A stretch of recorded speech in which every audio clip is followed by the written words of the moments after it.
Welcome to another edition of Biblical Errancy Commentary, the series that takes a critical look at Scripture, pointing out its numerous errors, contradictions, and fallacies. This program teaches a kind of Sunday school in reverse by giving you the biblical information that you should have heard but didn't. With millions of Americans hearing a totally one-sided presentation of the Bible, balance is greatly needed. Only when people are given both sides of an issue can a truly objective analysis be possible. And here to provide the alternative perspective is the editor of Biblical Errancy newsletter, Mr. Dennis McKenzie.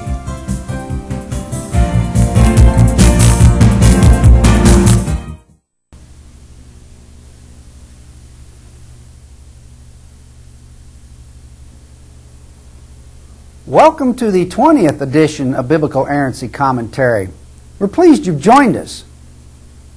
This program is the third in our series on the Bible and its historical development. So far we've covered inerrancy and the Bible's source. Another topic often mentioned in regard to the formation of the Bible pertains to who wrote what book when. Without going into an extensive historical discussion, some comments from a fundamentalist book are worth noting. In a work compiled by a group of conservative scholars called Biblical Criticism, the following can be found on page 41. Quote, "Research into the historical literature has not been successful in determining the authorship of anonymous works such as Samuel, Kings, Chronicles, and even questions of dating cannot be settled with anything like precision." Unquote. In other words, these men are willing to admit that there are books in the Old Testament whose authors are unknown. We don't know who wrote them or when. They proceed to make an even more candid admission on page 116 by saying, quote, "Indeed, one of the major problems in any kind of New Testament criticism is the lack of Christian or non-Christian evidence outside of the New Testament itself for the historical and literary background of its writers." Unquote.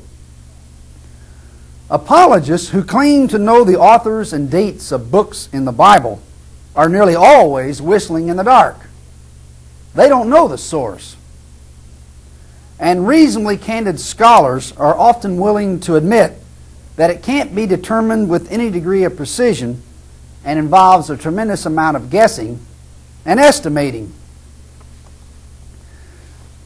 This whole issue, however, primarily involves extra-biblical information, that is outside the Bible, and doesn't sufficiently affect people's attitudes towards Scripture. Consequently, we'll move on to another major historical consideration in the Bible's development, the originals. One of the most common defenses employed against those exposing the Bible's contradictions, inconsistencies, and inaccuracies is that you have to go back to the originals.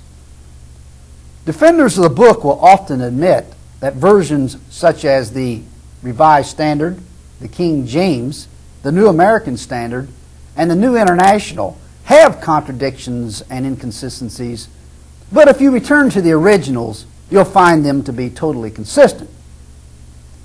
Unfortunately for its proponents, this theory is wholly without merit. It won't hold water. If you were to enter a bookstore or library and request a Bible, they'd probably ask you which version. Do you want the King James, the Revised Standard, the New American Standard, or the New International, or what? But you respond by saying, "Well, I don't want a version of anything. I want a copy of the Bible." But they can't give you that. No one can. There is no the Bible. All the original manuscripts of the Bible no longer exist, if they ever did. All they can give you is a writing that was put together by a group of scholars usually, who read some ancient manuscripts that are supposedly copies of some originals that no longer exist. That's what you would receive if you were to ask for a Bible. You cannot obtain a copy of the Bible. The book was never assembled within the covers of one particular volume. This contention does not come from us alone, however, not by any means.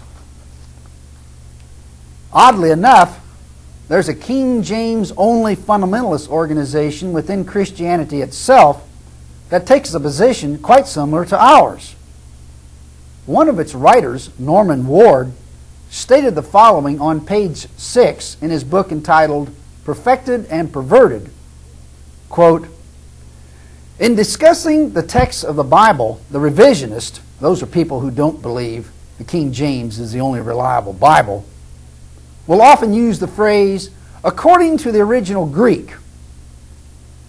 This leads one to believe that they have access to the original autographed manuscripts. They do not. And he has this in big black letters. Nobody today has the original writings themselves. Let me repeat that, he says. The original autographical manuscripts of the New Testament no longer exist. They were written on perishable material, and it is unlikely that they lasted for more than a few years, let alone 19 centuries, unquote.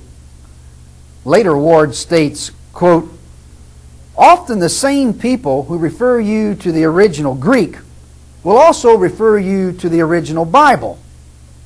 There was no original Bible." Again, he has that in big black letters. "At no time did the original autographical manuscripts of the 27 books of the New Testament ever reside between the covers of one particular book.